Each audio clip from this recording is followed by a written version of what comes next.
ರಾಜ್ಯ ರಾಜಕಾರಣಕ್ಕೆ ಕೇಂದ್ರ ಸಚಿವ HDK return fix. Bidadi township ರೈತ ಹೋರಾಟದಲ್ಲಿ ದಳಪತಿ ಭಾಗಿಯಾಗಿದ್ದಾರೆ. ಕಾಂಗ್ರೆಸ್ ವಿರುದ್ಧ ಮತ್ತೆ ಮುಗಿಬಿದ್ದ ಮಾಜಿ ಸಿಎಂ ಕುಮಾರಸ್ವಾಮಿ, ರಾಮನಗರದಲ್ಲೇ ನನ್ನ ಅಂತಿಮ ದಿನಗಳನ್ನ ಕಳೀತೇನೆ, ರಾಜ್ಯದಲ್ಲಿ ಮುಂದೆ ಸಮ್ಮಿಶ್ರ ಸರ್ಕಾರ ಅಧಿಕಾರಕ್ಕೆ ಬರುತ್ತೆ, ಭ್ರಷ್ಟ ಸರ್ಕಾರ ಕಿತ್ತಾಕಬೇಕು ಅನ್ನೋದೇ ನನ್ನ ಹೋರಾಟ ಅಂದಿದ್ದಾರೆ. ನಮ್ಮದು ರೈತ ಕುಟುಂಬ, ಬಂಡೆ ಒಡೆದು ಬಂದಿಲ್ಲ ಅಂತ ಟಕ್ಕರ್ ಕೊಟ್ಟಿದ್ದು. ದೇವೇಗೌಡರಿಗೆ ಬೇರೆ ವೃತ್ತಿ ಮಾಡೋದು ಸಮಾಧಾನ ಇಲ್ಲ, ಕಲ್ಲು ಬಂಡೆ ಒಡೆದು ಜೀವನ ಮಾಡೋದಕ್ಕಾಗಲ್ಲ ಅಂದಿದ್ದಾರೆ.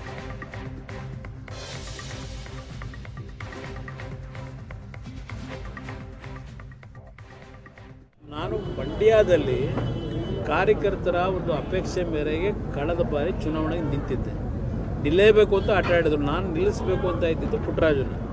ಆದರೆ ಅಲ್ಲಿಯ ಕೆಲವು ಒತ್ತಡಗಳಿಗೆ ನಾನು ಮಣಿಬೇಕಾಯಿತು ಮಂಡ್ಯದಲ್ಲಿ. ಇದರಲ್ಲೇ ನೀವು ಅರ್ಥ ಮಾಡ್ಕೊಳ್ಳಿ, ಯಾವ ರಾಮನಗರ ತಾಲೂಕಿನ ಜನ ನನ್ನನ್ನು ಮನೆ ಮಗನಾಗಿ ಸ್ವೀಕಾರ ಮಾಡಿ ಬಹುಶಃ 4 ಚುನಾವಣೆ, 2 ಪಾರ್ಲಿಮೆಂಟ್ ಚುನಾವಣೆಯಲ್ಲಿ ನಾನು ನಾಮಪತ್ರ ಸಲ್ಲಿಸಿದ್ದಷ್ಟೇ, ಎಲ್ಲೂ ಚುನಾವಣೆಯಲ್ಲಿ ಮತ ಕೇಳಕ್ಕೆ ಹೋಗಲಿಲ್ಲ. ಅವರೇ ಚುನಾವಣೆ ನಡೆಸಿ ನನ್ನನ್ನು 4 ಬಾರಿ ಶಾಸಕನಾಗಿ 2 ಬಾರಿ ಲೋಕಸಭಾ ಸದಸ್ಯರು ಮಾಡಿದಂಥ ಜಿಲ್ಲೆ ಇದು. ಈ ರಾಮನಗರ ತಾಲೂಕಿನ ಈ ಒಂದು ಜನತೆ ನನ್ನನ್ನು ಮನೆ ಮಗನಾಗಿ ಸ್ವೀಕಾರ ಮಾಡಿದ್ದಾರೆ. ನನ್ನ ಅಂತಿಮವಾದಂಥ ದಿನಗಳು ರಾಮನಗರವೇ. ಮಂಡ್ಯ ಜಿಲ್ಲೆಯ ಜನತೆಯ ಅಪೇಕ್ಷೆ ಮೇರೆ ಹೋಗಿದ್ದೀನಿ ಅಷ್ಟೇ. ನನ್ನ ಅಂತಿಮವಾದಂಥ ಹೋರಾಟಗಳು ಅಂತಿಮವಾಗಿ ನನ್ನ ಈ ಜಿಲ್ಲೆಯ ಬಗ್ಗೆ ಏನು ಮಾಡಿದ್ದಾನೆ ಅಂತಾರೆ, ಈ ಜಿಲ್ಲೆಗೆ ಏನು ಕೊಟ್ಟ ಅಂತಾರೆ. ನಾನು ಅವರಿಂದ ಸರ್ಟಿಫಿಕೇಟ್ ಬೇಕಿಲ್ಲ. ಈ ಮಣ್ಣಿಗೆ ಹೋಗಬೇಕಾದ್ರೆ ಇಲ್ಲಿ ನಾನು ಬೆಳೆಸಿದ್ದಾರಲ್ಲ, ಈ ನನ್ನ ತಂದೆ ತಾಯಿದ್ದು ನನಗೆ ಸರ್ಟಿಫಿಕೇಟ್ ಕೊಡ್ತಾರೆ. ನಡಿಬೇಕಾದ್ರೆ ಇದೇ ಸಿದ್ದರಾಮಯ್ಯನವರು ಅವ್ರ ಅಪ್ಪನಾಣೆ ಕುಮಾರಸ್ವಾಮಿ ಮುಖ್ಯಮಂತ್ರಿ ಆಗಲ್ಲ ಅಂದರು. ಸದ್ಯ ಇವತ್ತು ಅವ್ರು ಏನು ಹೇಳಿಕೆ ಕೊಟ್ಟಿದ್ದಾರೆ, ಬಹುಶಃ ಅದು ಮುಂದಿನ ದಿನದಲ್ಲಿ ಇವತ್ತು ನಮ್ಮ ಒಂದು ನಿರೀಕ್ಷೆ ಏನಿದೆ, ಆ ಹೇಳಿಕೆಯಿಂದ ಆ ನಿರೀಕ್ಷೆ ನಾವು ಗುರಿಯನ್ನು ಮುಟ್ತೀವಿ ಅಂತಕ್ಕಂಥದ್ದು ನನಗೊಂದು ಇನ್ನೊಂದು ವಿಶ್ವಾಸ ಮೂಡ್ತಿ. ಈಗ ಯಾಕೆಂದ್ರೆ 18ರಲ್ಲಿ ಮುಖ್ಯಮಂತ್ರಿ ಅವ್ರ ಅಪ್ಪನಾಣೆ ಆಗಲ್ಲ ಅಂದ್ರಲ್ಲ, ನಮ್ಮ ಮನೆ ಬಾಗಿಲಿಗೆ ಅವರೇ ಬಂದರು, ಅಯ್ಯೋ ಇಲ್ಲಪ್ಪ ಬಾರಪ್ಪ ಮುಖ್ಯಮಂತ್ರಿ. ಬಿಜೆಪಿ ಮತ್ತು JDSನ ಮೈತ್ರಿ ಸರ್ಕಾರ, NDA ಸರ್ಕಾರ ಇರುತ್ತೆ. ನಾನೀಗಾಗಲೇ 100 ಬಾರಿ ಹೇಳಿದ್ದೇನೆ, ಪ್ರತಿಯೊಂದು ಸಭೆಯಲ್ಲಿ ಹೇಳಿದ್ದೇನೆ, ನನ್ನ ವಿಶ್ವಾಸದಲ್ಲಿ ಇರ್ತಕ್ಕಂಥ, ನನ್ನ ಬಗ್ಗೆ ಅಭಿಮಾನ ಇರ್ತಕ್ಕಂಥ ಯುವಕರು ಮುಂದಿನ ಮುಖ್ಯಮಂತ್ರಿ 2028 ಕುಮಾರಣ್ಣ ಅಂತ ಕೂಗ್ತಾರೆ. ಈಗಾಗಲೇ ಶುರುವಾಗಿದೆ.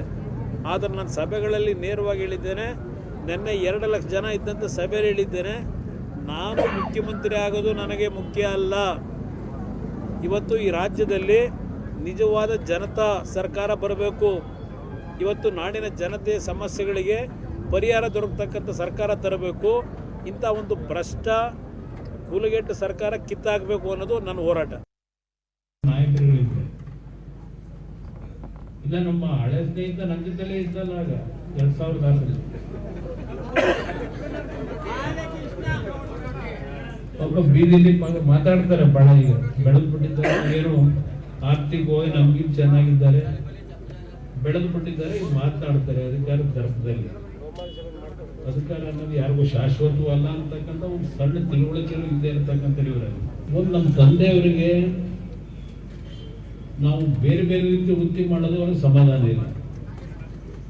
ಅವರು ಬಂದಂಥ ಹಿನ್ನೆಲೆ ಒಂದು ಬಡ ರೈತ ಕುಟುಂಬದಿಂದಲೇ ಬಂದಂಥವ್ರು.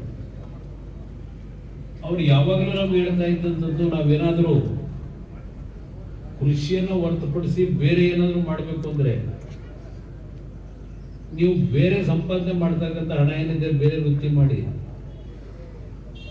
ಅದು ನಿಮ್ಮ ಕುಟುಂಬಗಳ ಹಾಳು ಮಾಡ್ತಕ್ಕಂಥದ್ದಕ್ಕೆ ಹಣ ನಿಮಗೆ ಪ್ರೇರೇಪಣೆ ಕೊಡ್ತದೆ. ಈ ಭೂಮಿ ನಂಬಿ ನೀವೇನು ಬದುಕ್ತೀರಿ, ಇಲ್ಲಿ ಏನು ಸಂಪಾದನೆ ಮಾಡ್ತೀರಿ, ಇದು ನಿಮ್ಮ ಕುಟುಂಬವನ್ನ ರಕ್ಷಣೆ ಕೊಟ್ಟು ಒಳ್ಳೆಯ ಬದುಕನ್ನು ಮಾಡ್ತೀರಿ ಅಂತಕ್ಕಂಥದ್ದು ಅವ್ರು ಯಾವಾಗಲೂ ನಮ್ಮ ಹತ್ರ ಹೇಳೋರು.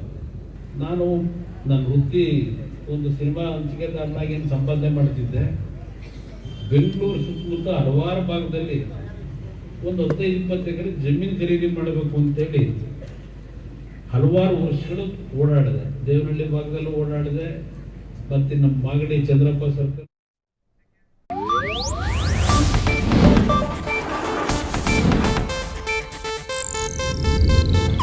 ಇದು ಏಷ್ಯಾನೆಟ್ ನ್ಯೂಸ್ ನೆಟ್ವರ್ಕ್ ಪ್ರಸ್ತುತಿ.